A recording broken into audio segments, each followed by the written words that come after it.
we as Christians are called to go into the public arena to correct error with truth. So I go to college campuses and there's a lot of error. We're all sinners. We are all live in error. I'm far more interested in what God wants of me than what I want from God.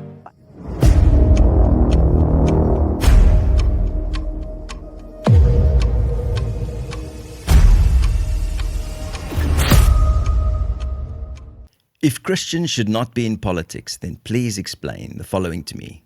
Joseph, Daniel, Esther, Moses, the prophets.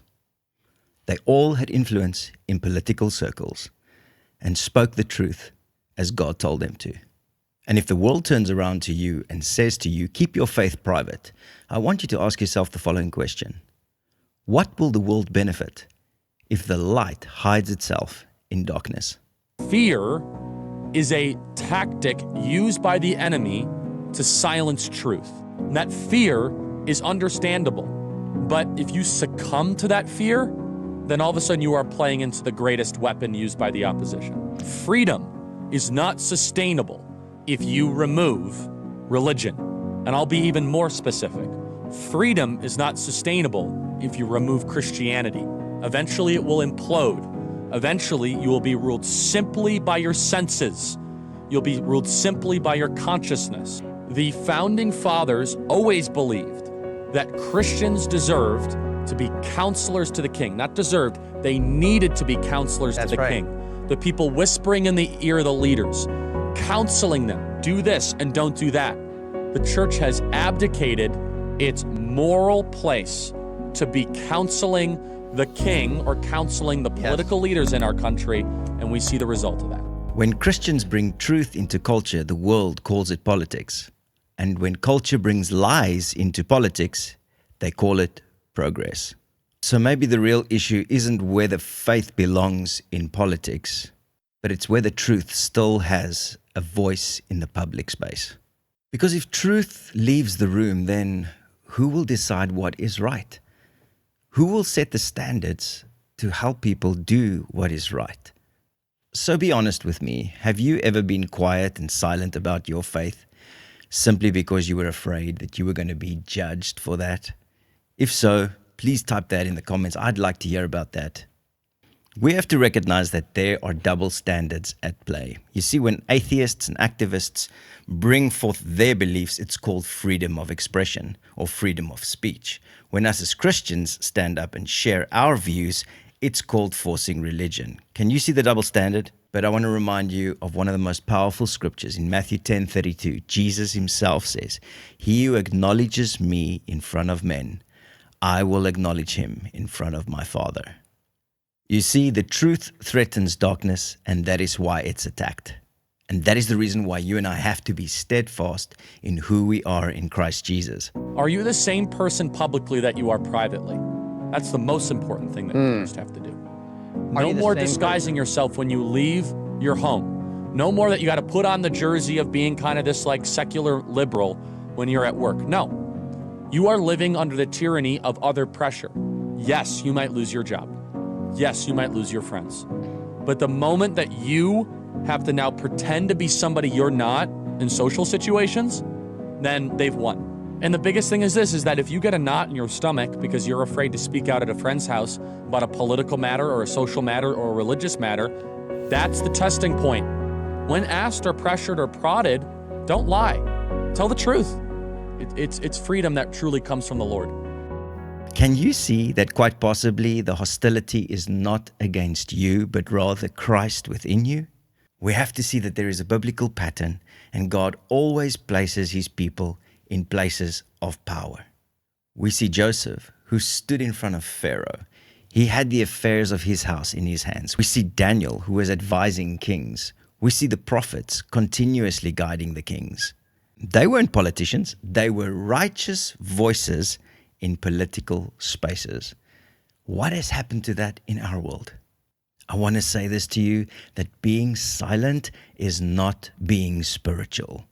The Bible says in Ezekiel 33 verse 6, he warns and says, if the watchman sees danger coming and doesn't blow the trumpet, the blood is on his hands. Guys, in our generation, the watchmen are not simply preachers. It can be teachers, students, journalists, businessmen.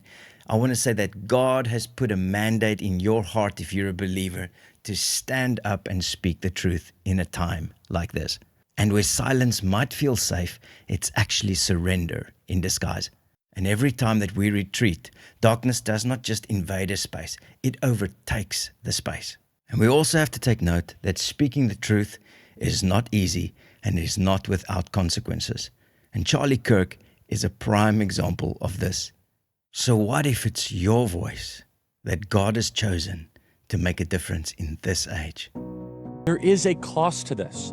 And I'm also not going to say if you do nothing, you're a coward. I am not saying that. But brave and courageous and moral things rarely don't come without a cost. If you want to do something meaningful, then you have to be willing to sacrifice for that something.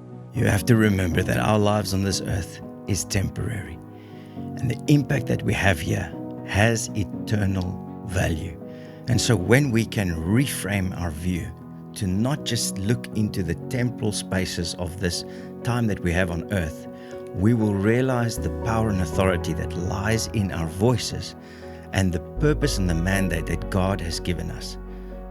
My friend, your faith is not meant to be private. It's a public force.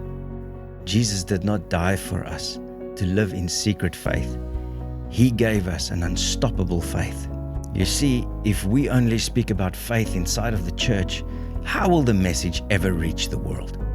If we never take the gospel message into spheres and places of influence and leadership, how in the world can we ever expect anything to change if we are not going to be part of it? You might be sitting on the fence and say to me, hey Lee, we are not to mix faith and politics. You know, guess what? I was taught that as well. I was taught not to mix my faith and politics. But I want you to then do me one favor and explain the following scripture to me. Proverbs 29 verse 2. When the righteous are in authority, the people rejoice. But when the wicked rule, the people groan. It is as clear as daylight that God wants you and me to be in places of influence so that we can be a voice of reason with truth and grace, just as Jesus was. But do you know what gives me the most amount of hope is how true I know our message is. That's what gives me hope.